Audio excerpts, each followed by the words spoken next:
Hello, second graders. You notice I have my cowboy hat on, my homemade cowboy hat. So today, I lost the ski helmet. Today, some of you are going to be really excited.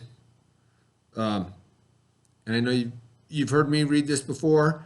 And it's one of my favorite books to read. I used to read it to my kids, and they loved it. I love to read it. So we're going to read Bubba, the Cowboy Prince. So while I'm reading, if you'd like, here's the coloring sheet. It's not really Bubba, but he's riding a bull. He's not riding this fairy god cow, but he's riding a bull. So you could color this if you'd like. Or if you choose not to color, if you just want to listen, you can do that too. And then next week, remember, when we read next week, we're going to be reading about Abraham Lincoln, and we'll probably even have a worksheet to go with our reading. But that's for next week. There we go. Bubba the Cowboy Prince by Helen Ketterman and illustrations by James Warhola.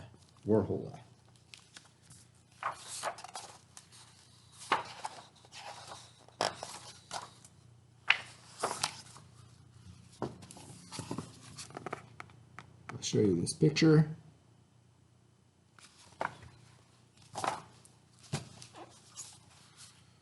Once there was a strapping young feller named Bubba. Once a strapping young feller named Bubba lived on a ranch with his wicked stepdaddy and his hateful and lazy stepbrothers, Dwayne and Milton. Bubba's stepdaddy spoiled Dwayne and Milton no end, but Bubba worked from sun up to sundown, doing chores of 3 ranch hands. Bubba never complained, though. He loved ranching.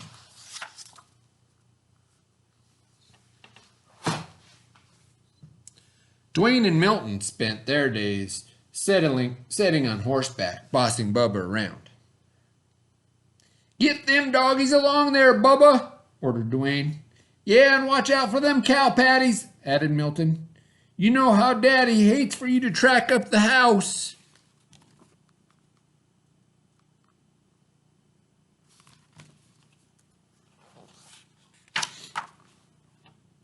Now, Miss Lurleen, who lived down the road a piece, was the purtiest and richest gal in the county.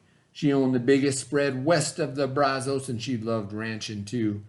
But it was lonesome work, and after a while she decided it was time for some companionship. "I aim to find myself a feller," she said, "one who loves ranching as much as I do. And it wouldn't hurt if he was cute as a cow's ear either." Miss Lurleen decided to throw a ball.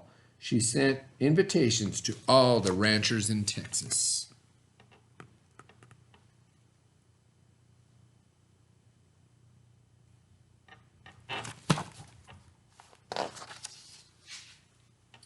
Soon the day of the ball arrived. Milton and Dwayne spent all day getting gussied up in their finest duds.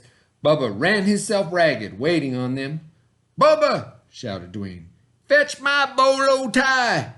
"Bubba!" shouted Milton. "Get my boots polished!" "Bubba!" shouted his wicked stepdaddy. "Brush them horses and wash that wagon!"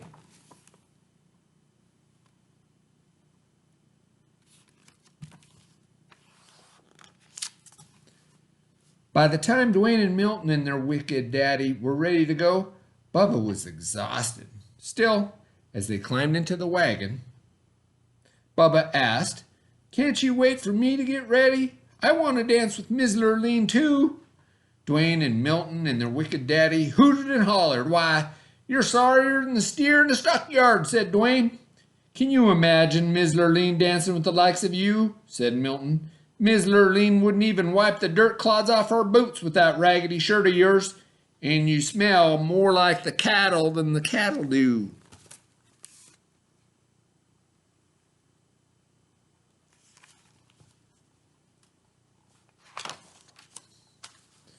Bubba took a look at himself. It was true. He didn't have a decent shirt to wear. His boots were downright disgraceful, and he did smell a bit rough. Milton and Dwayne were right. Miss Lurleen wouldn't dance with the likes of him. Bubba hung his head. He felt lower than a rattlesnake in a gully. Milton and Dwayne and their wicked daddy went off to the ball.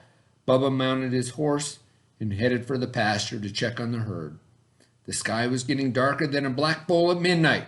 It looked like a Texas thunderstorm was a-brewing.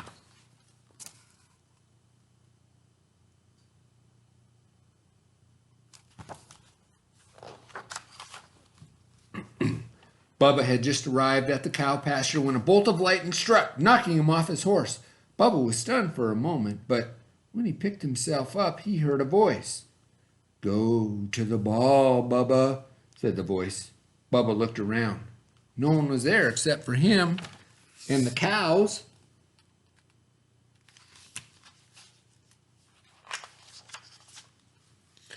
Now, Bubba figured he'd bonked the bejeebers out of his bean because the voice was coming from a cow. She chewed her cud for a moment, then said, "I'm your fairy god cow, and I can help you go to the ball." Bubba sat up, rubbing his head. "I'd like to go, Miss God Cow, but shoot, I don't have a thing to wear." The fairy god cow swished her tail, and Bubba's raggedy clothes changed into the handsomest cowboy duds he'd ever laid eyes on.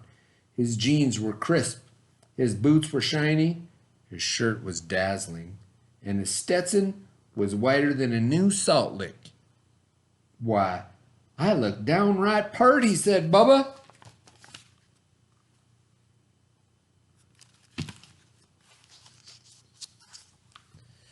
The fairy god cow swished her tail again, and a nearby steer turned into the most beautiful white stallion Bubba had ever seen. "Now, you go on off to the ball, Bubba, and have a good time dancing with Miss Lurleen. But you'd best be home by midnight, 'cause that's when their magic runs out." "Yahoo!" shouted Bubba as he jumped on the white horse and galloped off to the ball.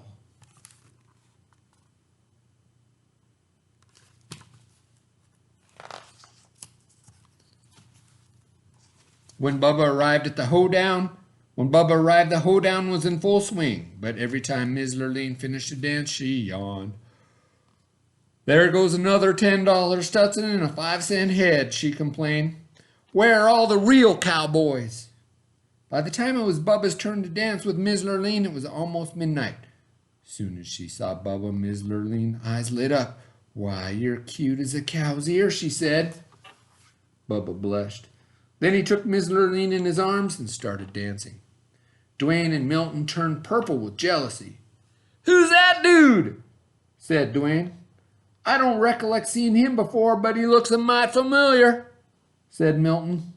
"Do something," said their wicked daddy. "That cowboy's winning Miss Lurleen's heart."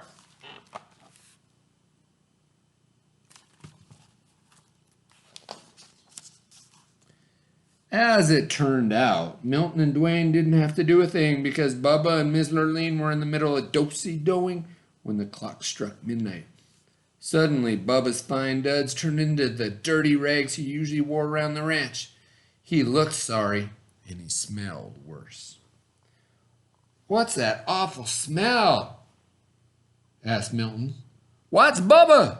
shouted Dwayne. Bubba turned 14 shades of red, apologized to Miss Lurleen, and ran out of the room. "Wait!" she yelled, chasing after him.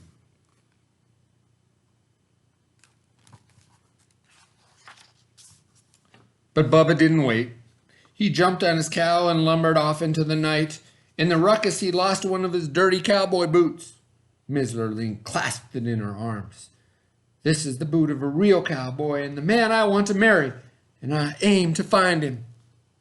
Miss Lurleen went back inside, and though she asked everybody at the ball, nobody knew who the mysterious cowboy was. Nobody except Dwayne and Milton, and their wicked daddy, that is. But they weren't talking.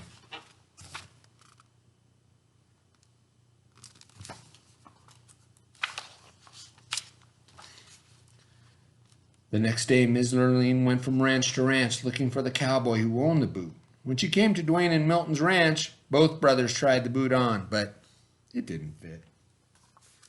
Miss Lurleen had just climbed on her horse to leave when Bubba rode up. He was dirty and sweaty and smelly from working with the cows, and he was only wearing one boot.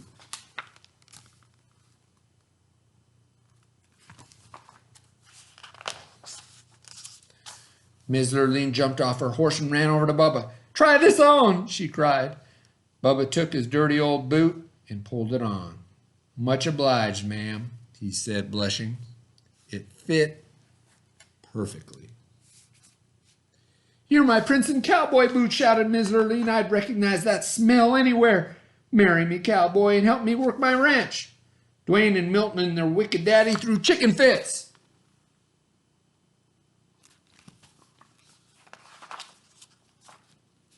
But Bubba just smiled, and he and Miss Lurleen rode off into the sunset. They lived happily ever after, roping and cowpoking and getting them doggies along.